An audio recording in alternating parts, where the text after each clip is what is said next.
Hello everybody, it's Steve here again on Mr. Chuffy84 here on YouTube. I hope you're keeping well and continuing to keep safe during this pandemic. Hopefully seeing the light at the end of the tunnel now with vaccines, and yeah, just hope that you're all keeping safe and well. I hope you don't mind me looking a little bit untidy in the hair department there. It's all getting a little long, just waiting to get to the hairdressers now.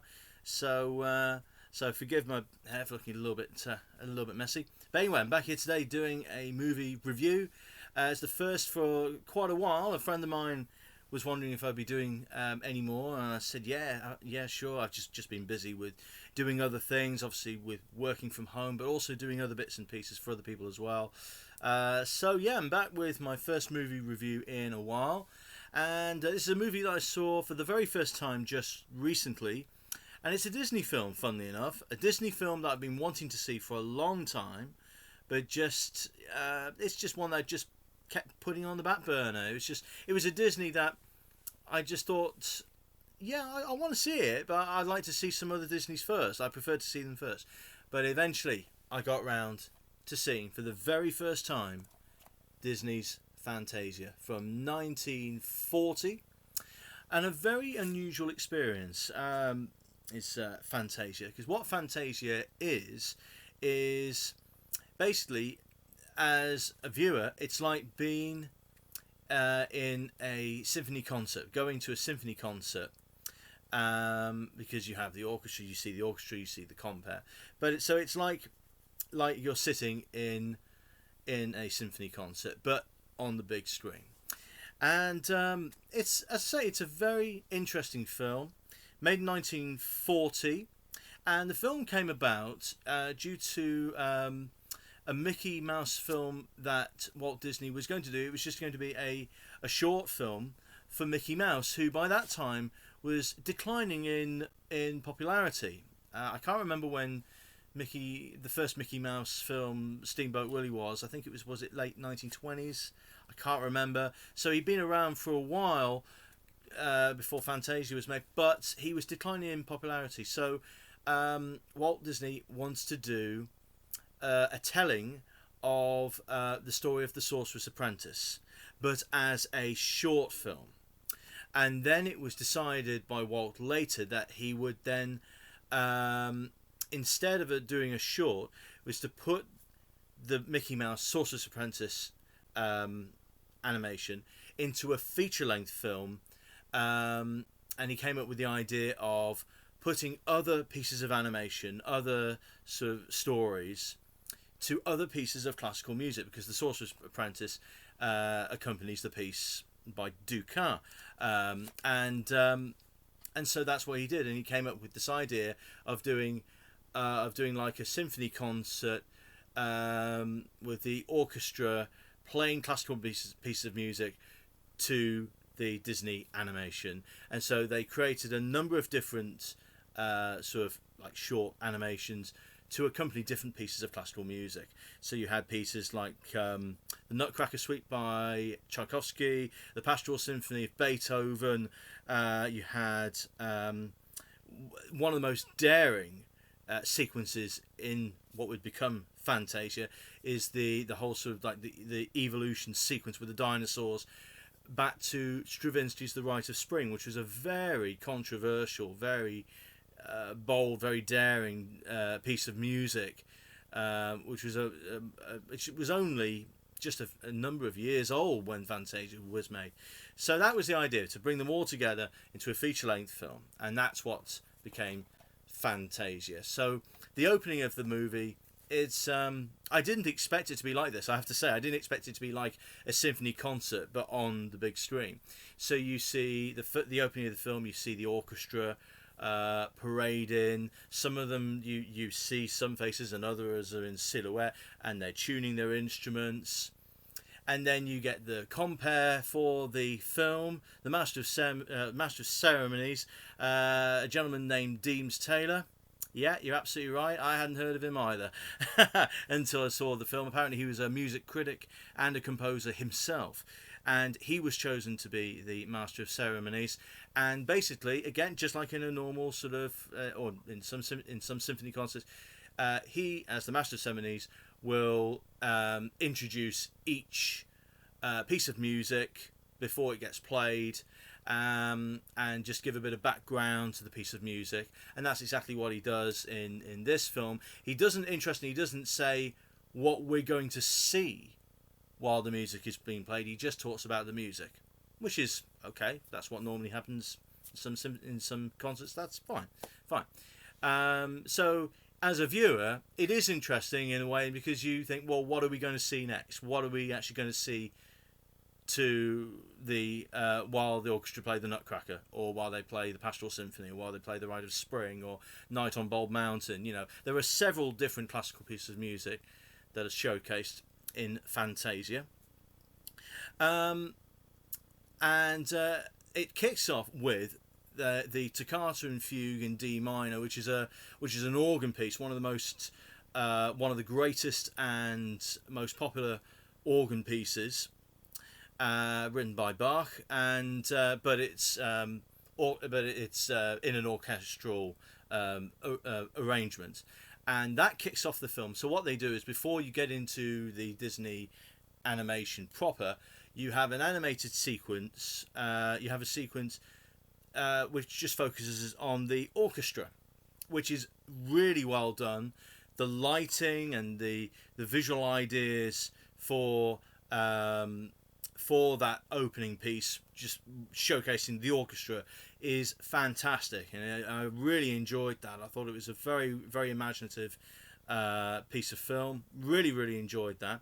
There are there are some sequences for me in this film which are better than others. The most significant part of the film, without question, the centerpiece of the film, is, of course, the Sorcerer's Apprentice, the Mickey Mouse, the telling of the Sorcerer's Apprentice with Mickey Mouse as the Sorcerer's Apprentice. It's the iconic image. It's one of the most iconic images in movie history. Mickey in the Sorcerer's Apprentice outfit and the hat and everything. And it is a wonderful piece of animation. It really is. It's beautiful. It's beautifully done. The music is great, of course. The Sorcerer's Apprentice music itself is brilliant. It's a wonderful sequence. The piece that I mentioned earlier, the Rite of Spring, the really controversial piece, which was a ballet. The actual music was from a ballet called the Rite of Spring, written by Igor Stravinsky. And it's used for the evolution sequence with the dinosaurs, and that's well done. I like that sequence. There are sequences involving different characters, different settings, which didn't really interest me all that much, I must admit. So some of the sequences worked well for me, worked really well. Sorcerer's Apprentice, Rite of Spring, and the Nutcracker suite. That was great. The animation for the Nutcracker suite was lovely. I enjoyed that. That was great. Some of the others, though, I wasn't so interested in. There are, even though it's cited as a masterpiece by many, a Disney classic, a masterpiece, and as far as its animation is concerned, it is wonderful. I am not going to say that for me it's one of my favourite Disneys. One of the problems is, because it is supposed to be a symphony concert on the big screen, it's 2 hours long. It's a bit too long for me, even though it's very, very well made. It is too long. I said I'd come back to the Master of Ceremonies, Deems Taylor. Why? Why him? Why? I mean, okay, he was a composer, he was a critic, but for moviegoers, you needed somebody for the movies. You needed someone really, a Master of Ceremonies, who was a big star of the time, a big Hollywood star. 1940. I mean, you could have had, I don't know, but somebody in the caliber of James Cagney. Maybe, or no, sorry, not James Cagney. No, sorry, James Stewart. That's sorry, not James. When I first said James Cagney, I thought, oh no, not James Cagney. James Stewart, or Cary Grant, or oh god, Clark Gable or somebody like, I don't know, but somebody, of somebody who was a big star of that time. Deems Taylor is just not interesting enough. He comes across, it's just very, it's quite dull whenever he appears on screen, whenever he's introducing the music. I mean, it's what he's saying is interesting. I don't buy him, doing it. And I just didn't think he was the right choice for this film, I have to say.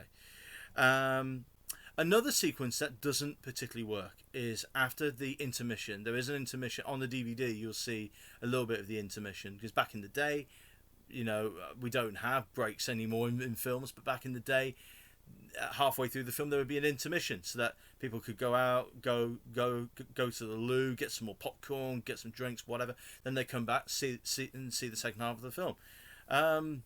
Wouldn't be a bad idea if that still happened, actually, especially if it's a long movie.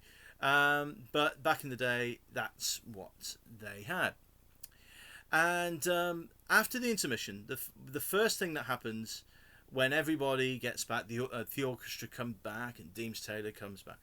There is a sequence, an animated sequence called Meet the Soundtrack. When he said that, I thought, all right, what does he mean by that? So it's an animated sequence about sound. You think, oh, okay, interesting. And the soundtrack is, if you know the film, is shown as just this yellow, this vertical white line, and whenever a sound is made by an orchestra, by an instrument of the orchestra, the line moves and changes shape, changes colour, whatever. That wasn't interesting enough for me. I thought it was a sequence that wasn't necessary in what was already a long film, a 2-hour film. It was just one of those moments I thought, was this really necessary? For me, no. I thought it was a pointless idea. It doesn't work particularly well as an animated sequence for me personally. It was one of those moments where it's like, well, okay, fine. Let's just move on to the next bit now. So yeah, not a big fan of that sequence. Not a big fan of Deems Taylor being the master of ceremonies. Wish they could have got a bigger star. Would have worked so much better. Especially for kids today who want to see some older Disney films. Fantasia will work on some levels for children of today, but the bits with Deems Taylor introducing the piece of music, they will find that boring as anything. So that's one of my main criticisms of the film. Things that were unfairly criticised at the time, because from movie critics at the time, when it was first released, thought it was amazing. It was a wonderful achievement from Walt Disney. The music critics, though, were less than kind. For two things. One, and that was for the arrangements of the pieces, the orchestral pieces, had to be specially arranged to fit with the animation. They couldn't just animate it to the original orchestral arrangements. The conductor, Leopold Stokowski, I think his name is, very, very famous conductor. He actually arranged the pieces specifically so that they fit with the animation. The music critics did not like that at all. They thought that he ruined the pieces by doing that. Not only that, and more unfairly, they criticised the performance of the orchestra, which I thought was very harsh and very unfair. It's the Philadelphia Orchestra who play the pieces in the film, and I think that it sounds great, absolutely fine. As far as the arrangements are concerned, I don't really have any problems with it at all. There are moments where I'm, of the pieces that I know, because I am a classical music admirer. I've grown up listening to classical music because my mum's a big classical music lover. I love all kinds of music, pop, rock, jazz, classical. So I didn't know all the classical pieces in Fantasia, but I knew most of them. And there were moments where I thought, oh yeah, okay, so they've changed that bit there and they've changed that little bit there. But they're only little changes, they're not massive changes. The Night on Bald Mountain, the Mussorgsky, which is for the finale of the film, That for me was taking a little bit too fast. I felt that was a bit quick in its pacing, but again, it's to fit with the animation, so you can forgive that, and that's absolutely fine. And it finishes with the Ave Maria. Is it the Schubert Ave Maria at the end, which is all beautiful and everything, but yeah. So I felt that the Masorti was taking a little bit too fast, but I could understand why. It was because they needed to fit with the animation. But it was a bit unfair. Music critics probably being a little bit snobbish back then, didn't like the arrangements and didn't like the performance, which I thought was very, very unfair. But overall, it is a Disney classic. As I say, would it work for today's children? I would say if you haven't already seen Fantasia, if your children haven't seen Fantasia, I would definitely recommend that they see it, but only for the big sequences, because they will completely tune out for the, if you pardon the pun, for the introductions by Deems Taylor. They won't care for that at all. But the big sequences, especially Mickey Mouse's Sorcerer's Apprentice, they will love that. Okay, so I hope I haven't waffled on too much about that. I know we're about a quarter of an hour in. But I hope that you enjoyed that. I hope that was. I hope you enjoyed that review. So for me, it's not my favourite Disney. No, the Jungle Book, the original Jungle Book, takes some beating for me. Beauty and the Beast, which is my sister's and cousin's favourite Disney, that takes a lot of beating as well. But Fantasia, as a film fan, I think every film fan, even if you're not a Disney fan, I think every film fan needs to experience this at some point, even if it's just once. Would I see the film again all the way through? Personally, no. I wouldn't see it all again. I would see bits and pieces. Sorcerer's Apprentice, definitely. The Nutcracker, definitely. The Rite of Spring, definitely. One or two others, probably not. But it is well worth a watch. Well worth your introducing your kids to it if you haven't already done so. So there we go. So that is my family film, which I've just seen recently. Finally got a chance to see Fantasia. Next time out, I've got a couple of collections of films which I think I want to review, because at the moment I'm getting through The Hobbits, getting through The Lord of the Rings, rewatching the Lord of the Rings films again for the first time in a long, long time. Big fan of those films, and I'll come back to those another time. And also, we lost in the last couple of years or so, it was last year, we lost one of the great movie composers, Ennio Morricone, which inspired me to revisit the Sergio Leone spaghetti westerns.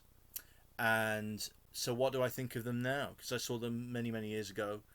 I've revisited them in the past year or so during the pandemic. What do I think of them now? So I'm going to be doing those films very, very soon. So look forward to seeing you guys soon.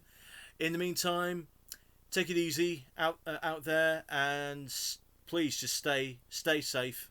I know the restrictions are being lifted gradually, but just don't go crazy. We don't want to go backwards. We want to move forwards. So just bear that in mind. Forwards, not backwards. All right. So take care of yourselves then, guys, and I'll see you soon. Take care. Bye-bye.